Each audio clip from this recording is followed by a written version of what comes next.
وصفتي لليوم غير شكل، رح اعمل معكم بسكوت سهل وبسيط ومكوناته ان شاء الله تكون متوفرة بكل بيت وناجح من اول مرة، وما رح نحتاج ادوات للتشكيل، ورح يطلع معنا مقرمش وبدوب بالتم ذوبان والطعمة غير شكل. ان شاء الله تعجبكم وصفتي، تابعوني نشوف كيف طريقة التحضير.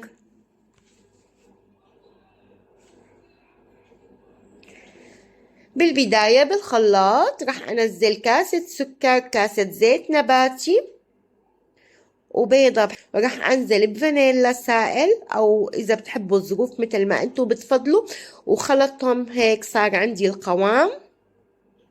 وهلأ رح أنزل بكاستين طحين،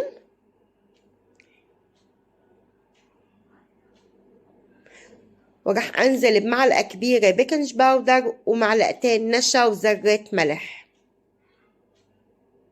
وهلأ بصير بلم بالعجينة،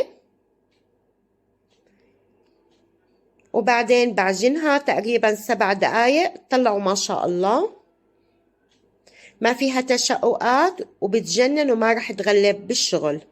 وهلأ شايفين كيف؟ هلأ رح أشكلها، عملتها على شكل كرة وشكلتها بالسكين مثل ما انتوا شايفين.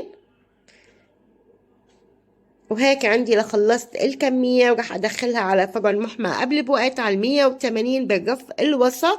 أخذت تقريبا 10 دقايق، وهيك بعد ما طلعت ما بحكي لكم طعم وريحة من الآخر، وبتدوب بالتم ذوبان. حبايبي كنت معكم نسرين السعدي. لو عجبتكم وصفتي ما تنسوا الاشتراك بصفحتي، وصحة وهنا للجميع. دمتم بأمان الله.